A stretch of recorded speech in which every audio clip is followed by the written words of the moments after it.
Kami di Teddy.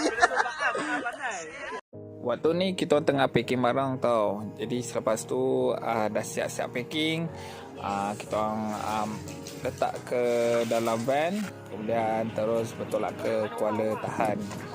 Kita orang sampai di kompleks letak kereta Kuala Tahan kira-kira dalam pukul 3 lebih. So kita orang lihat kat situ, kemudian kita orang subuh di situ sekali lah.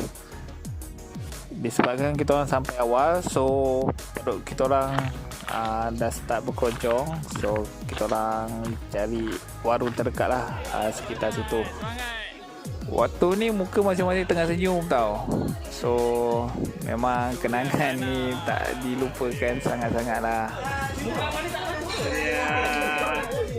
Selepas kita orang breakfast, so kita orang decide berkumpul di JT Kuala Tahan.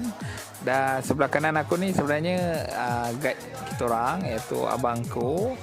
So dia lah yang akan monitor kita orang nanti. Tiba di JT, aku sempat dah ambil video record ni. So beginilah Sungai Tahan dan JT dia. So rata-ratanya kat kawasan ni ramai pemancing sebenarnya. Kita orang je hiker pada waktu tu. Kita orang sampai di JT Kuala Tahan. Tak lama tu kita ambil gambar, selesai gambar video, terus naik bot dan ke seberang Sungai Tahan. Lama selepas tu kita orang terus ke Park Center untuk declare barang.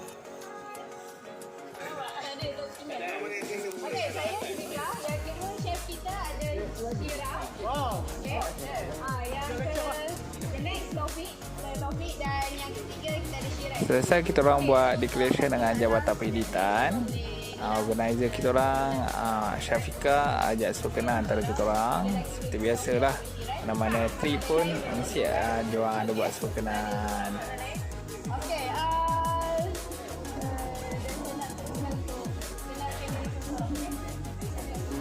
mulakan dengan abang kameraman. Saya kamera. Okey, jom. Kita gini. Okey, dah ulang. Okey. Buka pula. Okey, cakap bang. Saya Ismail Rizal daripada Putrajaya. Ismail Rizal, Abang Ismail. Ya. Okey, Abang Ismail bagi kita. Okey, dia. Mana dia? Kak Mary. Daripada Kucu Mary. Jauh dari Mary. Nama saya Ashira Malik, panggil Ran pun boleh. Ran, bukan Syiran. Okey, Syiran. Syiran boleh, Ran pun boleh. Hai, Kaina dari Seri Kembangan Selangor. Kaina. Nama apa? Nama betul apa Kaina? Haslina. Oh, Kaina. Okey, Kaina. Lagi next. Yati. Kita ada. Okey. Yati. Daripada Rimbayu. Yati. Yati. Okey, Kak Yati.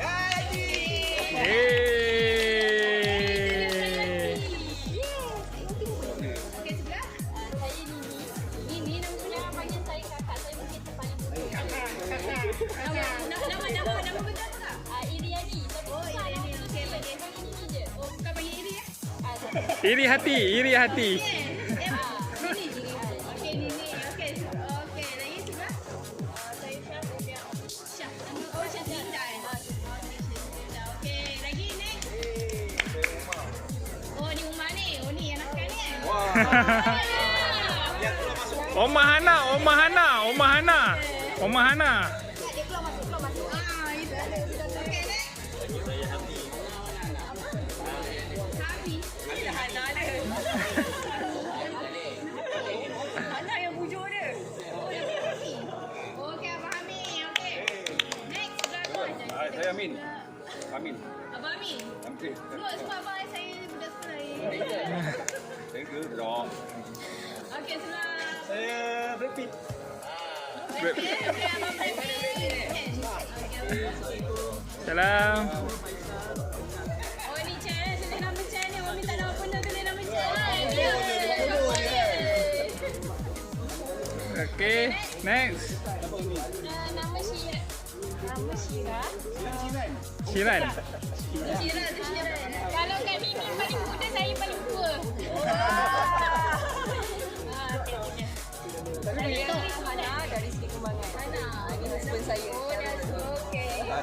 Syahrul. Kalau tak ingat nama, panggil Syahruhan je. Rohan, okey. Yeay.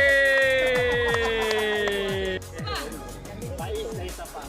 Faiz, okey Abang Faiz. Okey. Tu. Selit tu. Zulfan. Nama? Hai, nama saya Zulfan daripada Subang. Dah kahwin belum? Belum. 2 kali dia repeat belum. Hai, Assalamualaikum. Nama saya Muhammad Arifin. Boleh panggil saya Oh ni yang Ipin. Baik. Dah kahwin belum? Dah kahwin.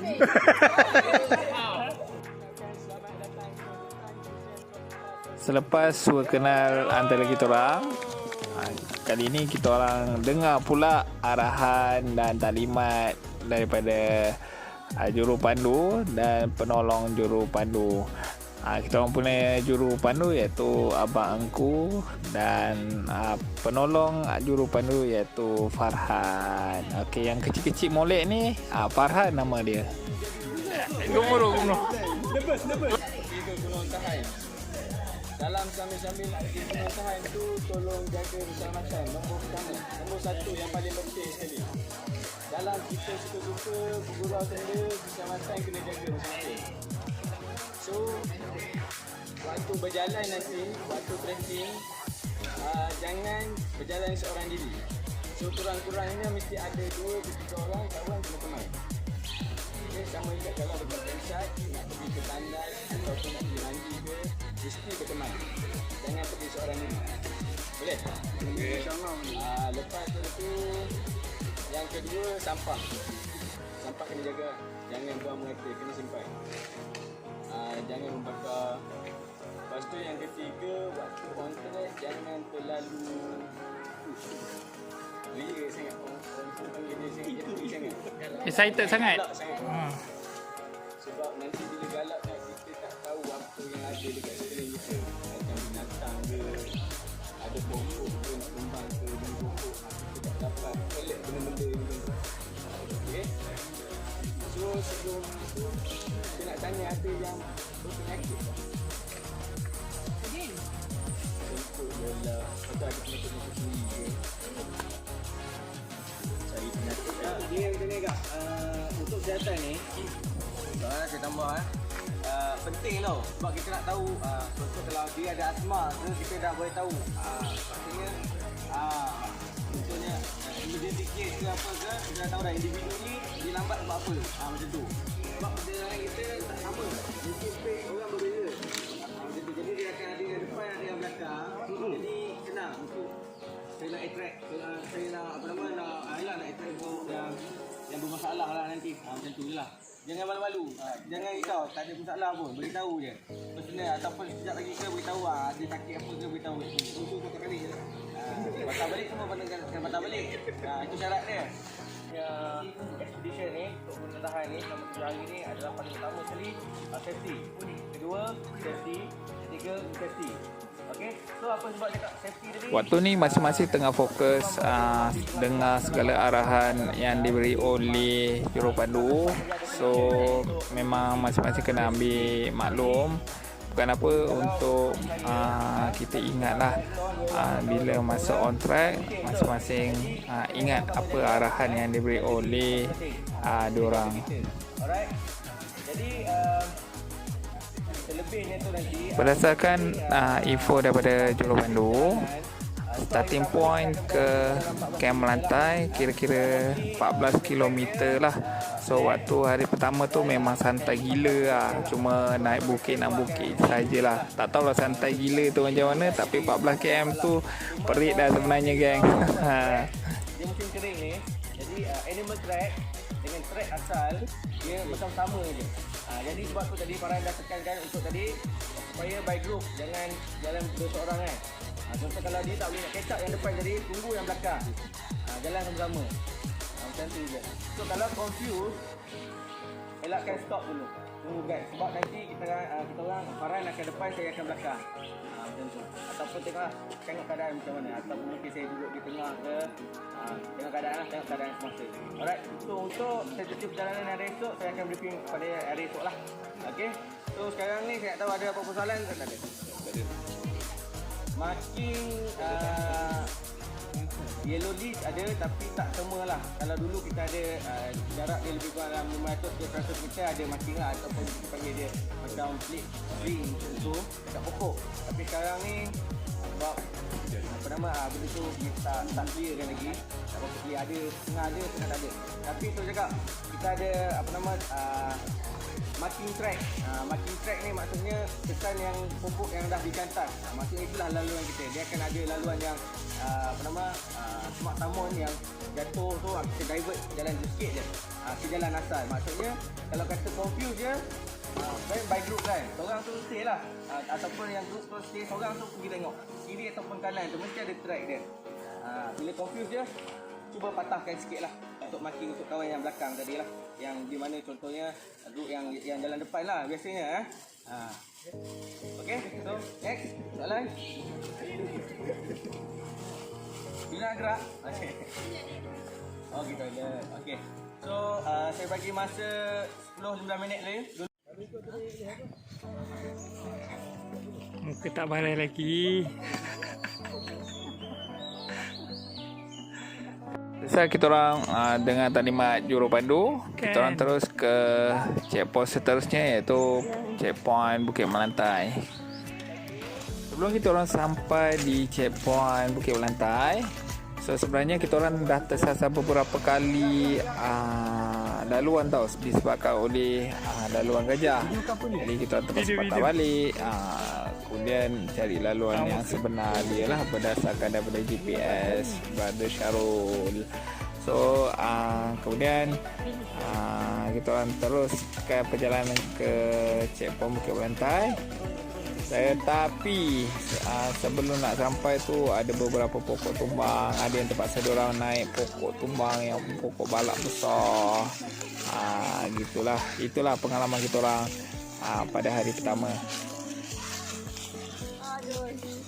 Akhirnya kita orang pun sampai di Kem Melantai. So waktu tu memang happy gila. Okay, brother. Sebab dah sampai kan. Pada malam tu masing-masing dah pacak kemah. So yang tukang masak tu dengan aktiviti diorang. So beginilah suasana pada waktu malam di Kem Melantai. Saya ambil video tak? Keesokan harinya kita orang bergerak daripada Kem Melantai ke Kem Putih. So sebenarnya hari kedua ni dia ada cabaran sedikit lah. So maknanya korang kena menaik menurun bukit. Sampai ke checkpoint Bukit Bulu pun azab juga weh. Bukan apa, kena bawa load.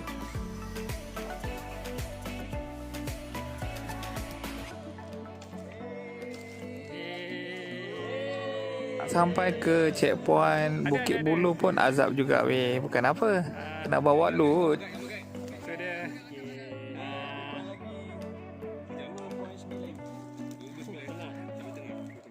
Lah dekat je tu. Ni tengok map ni. Gaya. Macam sampai.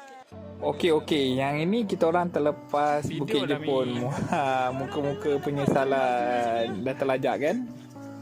Yang ni baru sampai dan lain teruskan perjalanan ke Kem Tengah. Akhirnya kita orang sampai di Kem Tengah. So kat Kem Tengah ni ada water point tau kat bawah tu. Yo. Daripada Kem Tengah nak ke Bukit Malang tak berapa jauh lah juga sebenarnya. Adalah dalam sejam lebih perjalanan. Kalau pergi selaju sejam lebih, kalau pergi santai-santai 2 jam jugalah. Dan Bukit Malang ni sebenarnya memang Malang tak berbau lah geng. Sebab bukan apa, mana tidak, dah kau menurun daripada Bukit Mengah, kau turun, kemudian kau naik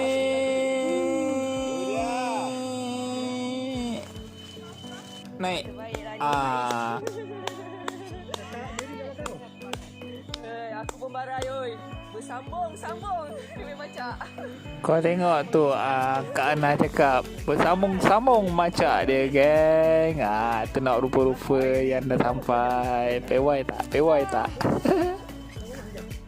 Baik. Siap, orang berapa? Sejam. Baik, Kak. Lepas tu seorang-seorang dah sampai. Oma dah sampai, Kak Asrina pun dah sampai. Muka-muka tak tahu nak cakap lah, pengalaman yang tak boleh dilupakan.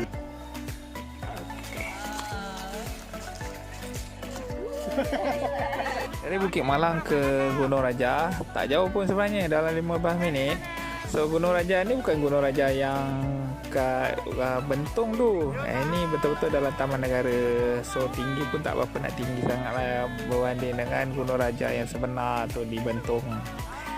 Lepas tu kita orang cari pot dah untuk berteduh sebab kawasan puncak Gunung Raja tu panas.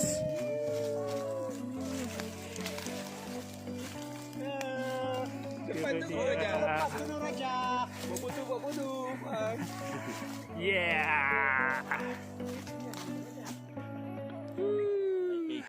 Selepas daripada Gunung Raja tu, sebab kita orang rehat, kita nak menurun ke Kem Putih tu memang agak jauh jugalah. Ada turun-turun macam tak sampai-sampai, turun-turun tak sampai. Rasanya dalam lebih kurang 2 jam jugalah nak sampai ke Kem Putih, menurun je. Last akhirnya kita orang dah sampai di Kem Putih untuk hari yang kedua.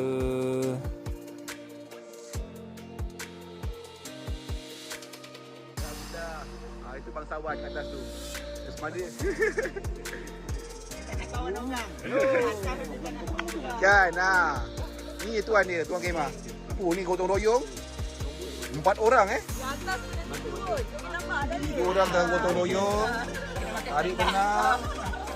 Sebab take api putus. Pada petang tu kita orang dapat maklum daripada Hafiz that dia tercabut. So Ni kita import khas tukang masing-masing jahit daripada duk Siam. mikirlah siapa bawa benang. Mujur Abang Syarul bawa benang untuk jahit Ni lah. Siam campur Arab Dan ni. Abang Isma memang pakar menjahit. So sempatlah tolong untuk jahit beg Hafiz tu.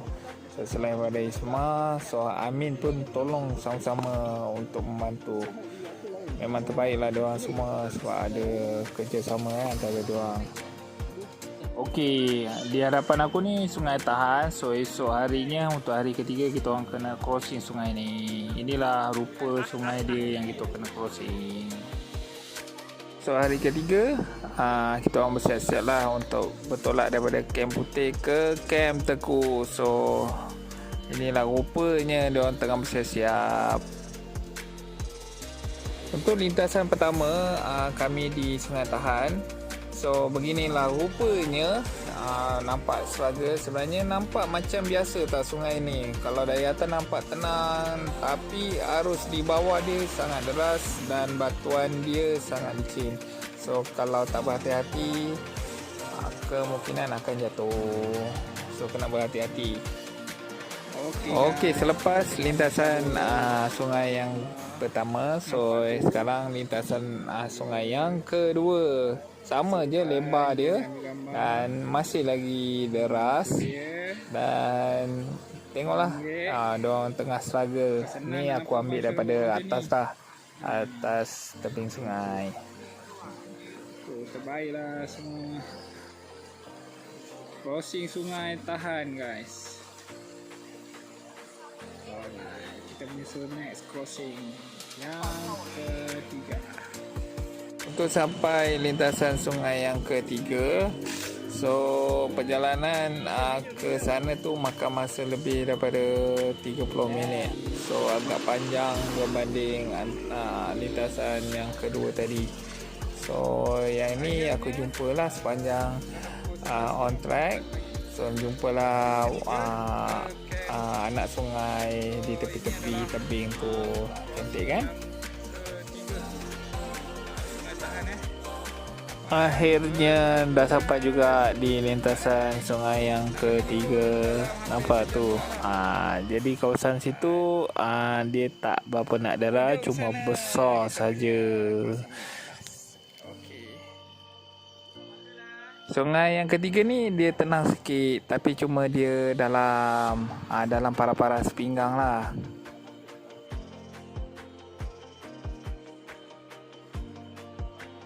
Selesai kita orang melintasi sungai yang ketiga. So kita orang dah sampai di sungai yang keempat. So yang ni sungai ni kita panggil Sungai Pelenting ke Sungai Melenting, tak sure, tapi lebih kurang macam tu lah. 3 crossing lagi untuk Sungai Tahan. Tengok tu guys, terlalu banyak batu. So memang sini tak boleh nak terlalu laju sangat. Batu dia sangat licin dan air pun boleh tahan jugalah. Deras juga.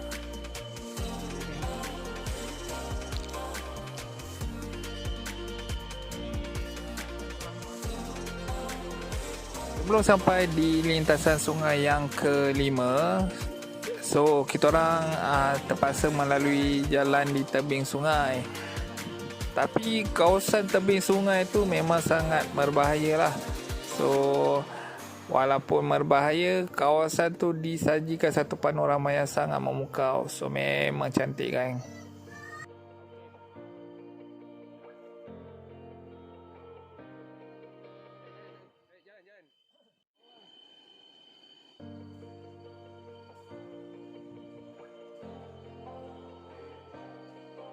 Selepas penat melalui tebing-tebing sungai, so akhirnya kita orang sampai juga di lintasan yang kelima.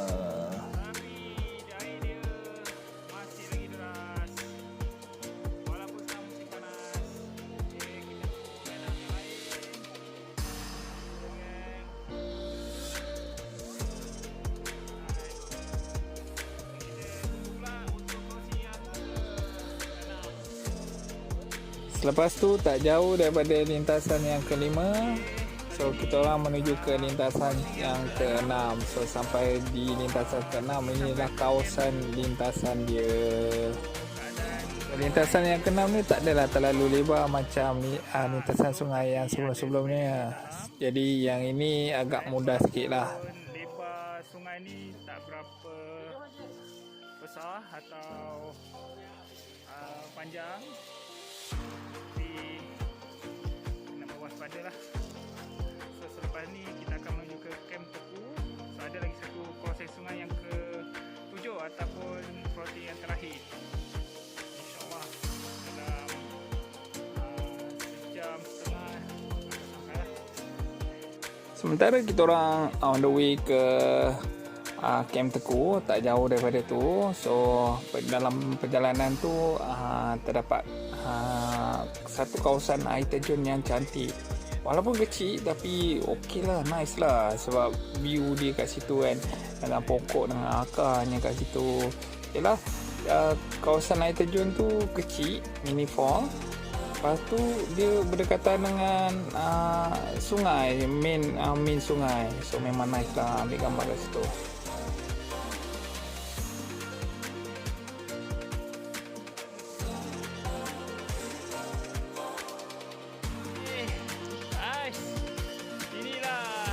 Alhamdulillah, akhirnya kita orang sampai juga di lintasan yang terakhir, iaitu lintasan yang ke-7 sebelum kita orang sampai di Kem Teku.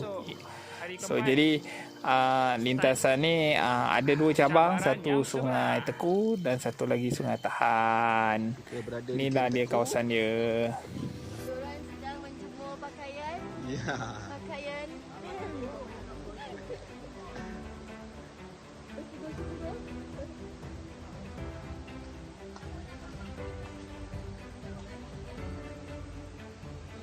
Sampai saja di Kem Teku, kita orang terus pasak kemah. Manakala kru bertugas terus buat persediaan untuk makan malam. Dan berdasarkan jurupandu, keesokan harinya adalah cabaran yang sebenar. Sebab melalui Kem Teku, nak ke gedung perlu naik beberapa puncak gunung. Antara salah satunya puncak yang mencabar adalah Gunung Tangga 15 dan Gunung Reskit. Yang itu yang paling cabar lah korang kena hadap nanti. Dari Kem Putih lagi kita orang duk tanya-tanya boleh ke kan meneruskan perjalanan daripada Kem Teku ke Kem Gedung. Dan bila kita dah sampai di Kem Teku, perasaan gemuruh tu semakin lama semakin melonjak tau. Jadi masing-masing dengan harapan tak ada injek, tak ada cedera atau apa-apalah yang terjadi sepanjang perjalanan kita orang dari Kem Tekuk ke Kem Gedong. Pada hari yang keempat, inilah suasana dia pagi tersebut. Masing-masing ralik untuk mengemas kemah masing-masing. Dan perjalanan kita orang daripada Kem Tekuk ke Kem Gedong bermula pada 6 pagi sebelum subuh rasanya, berdasarkan daripada info daripada juru pandu kita orang. Dalam perjalanan 45 minit tu kita orang terus sampai di Bukit Teku. So di Bukit Teku kita orang terus menunaikan solat subuh lah di situ. Dari Bukit Teku ke puncak Botak. Ni bukan Kem Botak tau, ni puncak Botak di side Kuala. So kawasan sepanjang jalan tu banyak jugalah pokok tumbang. So ada yang biasa-biasa pokok tumbang tu biasalah. Cuma nak naik tu dia mula start memacak dan memacak. Dan akhirnya kita orang sampai juga di Kem Sarsi selepas puncak Botak. So inilah kawasan puncak Sarsi atau Kem Sarsi. Kita orang radik juga mana pokok sarsi kan. Jadi memang tak ada pun pokok sarsi tu, tak ada kawasan tu. Jadi kita orang rehatlah di kawasan ni sambil regroup dengan line up yang belum sampai lagi. Okey, akhirnya sampai juga di rest camp. So selepas ni kita akan ke Pangkin. Parai 1100 lebih elevation kat sini. Ada Brother Syarul dan Kak Ana Tengah baring. Barai. Aduh, K2M. Akhirnya kita orang sampai juga di Camp Pangkin. So daripada rest camp ke Camp Pangkin tu perjalanan tu agak macam tak berapa nak santai sebenarnya, sebab waktu tu masing-masing dah penat. So sampai ke Camp Pangkin, kita orang jangkakan di Camp Pangkin ada water point. Tapi tiba-tiba berlaku geng waktu ni memang sangat mencemaskan, bukan mencemarkan, sorry. Mencemaskan sebab air tak ada di kawasan tu. Bila air tak ada waktu tu, aduh, muka aku antara muka yang jadi kena bahan lah, sama muka Fras kan. Tapi Alhamdulillah lah, tiba-tiba satu keajaiban berlaku bila kita orang teroka kawasan tu. Tiba-tiba terjumpa titisan air dan apa lagi, kita orang tadarlah air tu. Hai kawan-kawan, kita berada di Camp Pangkin. Ya, kejap. Tarik. Ya, kita nak gerak dah. Settle sahaja masalah di Camp Pangkin. Kita orang teruskan perjalanan ke puncak tangga 15. So sepanjang tangga 15 ni view memang super awesome guys. Tengoklah sendiri.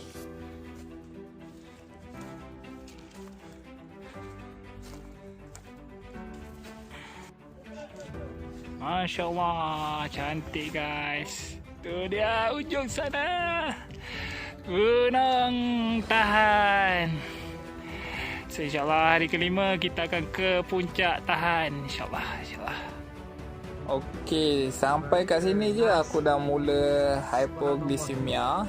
Hypoglycemia ni maksudnya kekurangan gula.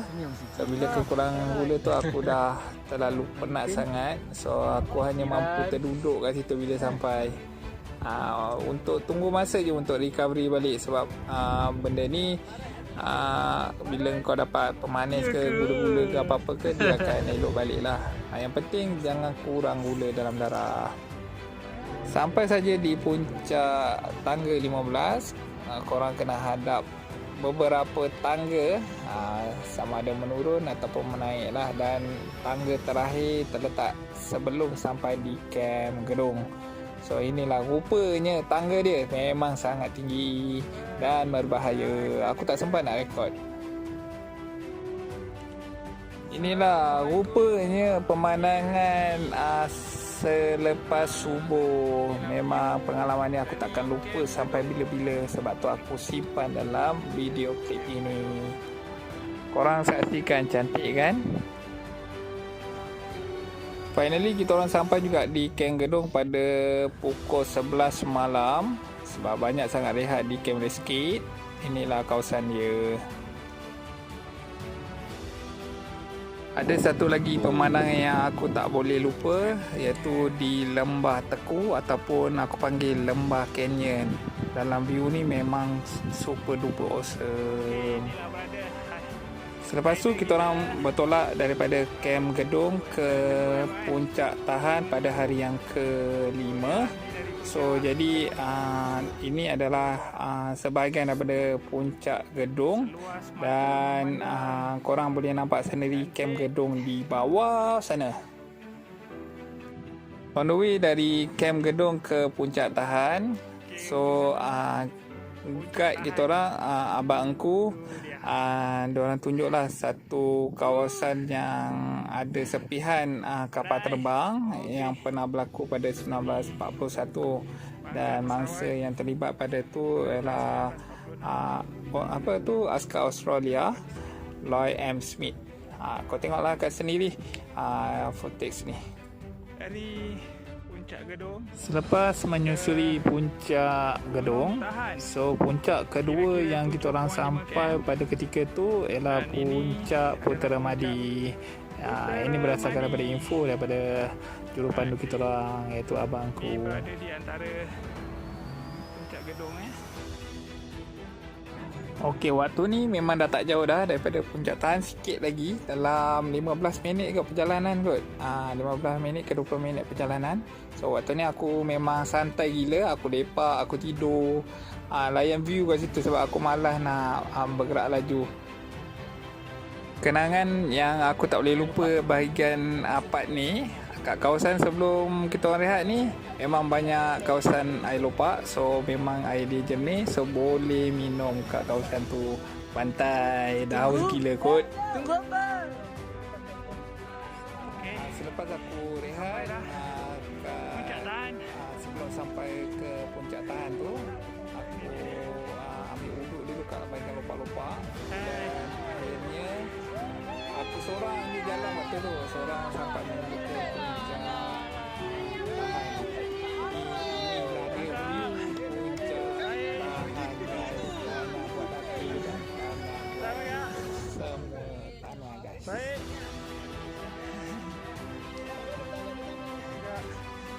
Apa yang aku belajar daripada pengalaman aku selama 7 hari pendakian.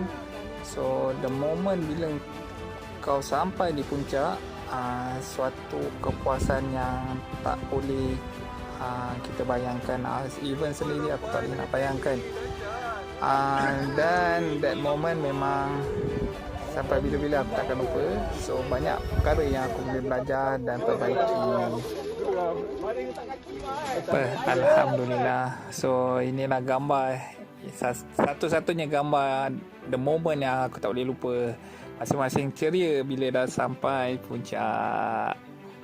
Okey, aku dari puncak tahan, dan sekarang kita menuju di selesai kita orang berehat di puncak tahan. So daripada puncak tahan kita orang bertolak terus ke Kem Botak, dan jarak daripada puncak tahan ke Kem Botak kira-kira 2 km sahaja. Tapi perjalanan tu penuh dengan batuan lah, so kena berhati-hati. Tapi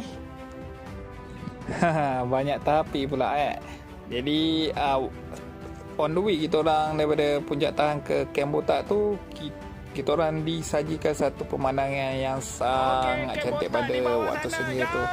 So awan tu di parah bawah tu tau. Jadi memang cantik gila lah waktu tu ambil gambar.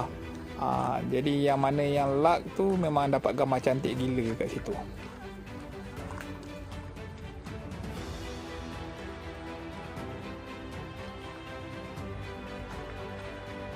Dari puncak botak ke kem botak tu nampak je macam dekat, tapi nak menurun tu jauh gila. Okey, bila dah sampai je di kem botak, kita orang terus pasak kemah sebab waktu tu masih lagi kering tau. Maksudnya masih lagi panas. Tapi selepas tu tiba-tiba hujan berlaku, hujan renyai. Malam tu memang sangat-sangat sejuk. So aku macam biasa tidur kat luar, seperti mana kat kem gedung. Memang sejuk gila. Ini pula pemandangan pada keesokan harinya, iaitu hari yang ke-6. Jadi masing-masing mengemaslah kemah masing-masing untuk menuju ke Camp Core. Dan sebelum tu inilah footage yang aku ambil masa pada waktu pagi tu. Memang cantik.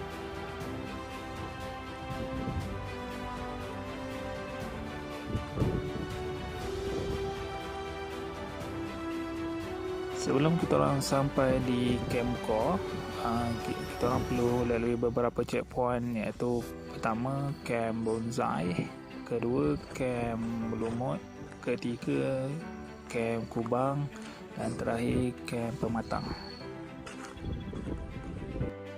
Gerak tadi 9.30, sekarang dah sampai 9.53. Lepas ni kita ke Camp Belumut.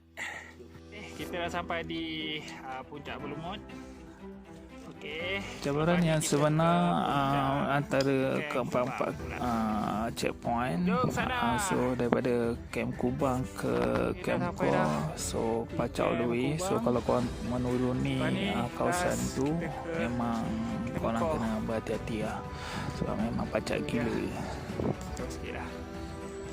Akhirnya alhamdulillah sampai juga kita orang di Camp Core. So waktu ni kita orang berempat, sebab masih nak berebut kawasan kat Camp Core. Sebab hari kita orang kuatir Camp Core dijangka penuh di kawasan tersebut lah. So memang waktu ni memang masing-masing nak cepat. Kita akan habislah misi kita K2M. InsyaAllah. Tahniah untuk semua. Alhamdulillah, terbaik brother. Bar ni kan campsite terakhir kita dekat Camp Louis. Alhamdulillah, insyaAllah. Dalam berapa jam? Ada 4 jam. 4 jam 55 minit tadi. Santai Pada hari terakhir kita orang, so daripada Camp Core ni kita orang set terus ke Camp Louis, kira-kira dalam 2.5 km lagi. Jadi sepanjang jalan tu terdapat 2 air terjun yang sangat menarik bagi aku lah. So korang boleh tengok sendiri. Inilah dia air terjun dia, cantik kan? Tiba je di Camp Louis, aku hanya ambil shot video. Kemudian aku teruskan perjalanan bersama dengan Pak An, guide kita orang ke Latas Louis. So Latas Louis ni sekitar 6 km jarak dia daripada Camp Louis. Dan akhirnya aku sampai juga.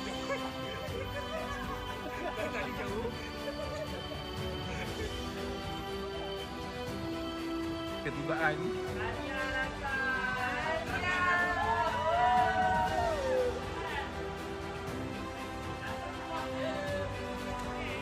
Daripada Latas Louis, kita orang bertolak terus ke Kuala Juram. Itu adalah checkpoint terakhir kita orang pada hari terakhir. So jarak daripada Latas Louis ke Camp Juram tu sekitar 5 km. So finally guys, kita orang pun sampai juga di Kuala Juram dengan selamat. Alhamdulillah. Bang. Siap. Abang dari mana bang? Mana? Belagak yang muka riak. Bang, siap bang? Saya Kuala juga. Saya belum tanya bang. Jangan belagak sangat. Saya nak bagi tahu kan. Kuala. Abang jangan belagak sangat bang. Terima kasih lah. Terbaik. dia. Abang guide kita. Yes. Terbaik, terbaik.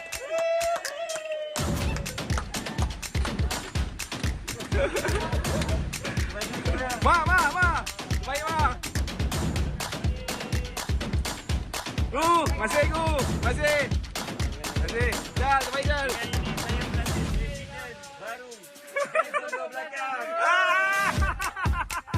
Pencet masih dah lama. Okey, kita punya grup terakhir dah sampai. Maka tamatlah sudah kita punya misi KTM. Bermula daripada 4 hari bulan 2 hingga 9 4 hingga apa? 4 29 hari bulan 2 19 hingga 4 hari bulan 2 7 hari. 7 hari badai. 7 hari badai. Tapi sangat puas. overall memang alhamdulillah view pun memang cantik. Dia belanja kau-kau kat gedung kan. Baik kan? Baik. Right. Jangan lupa follow Abang Syarul. Okey, bye. Salam.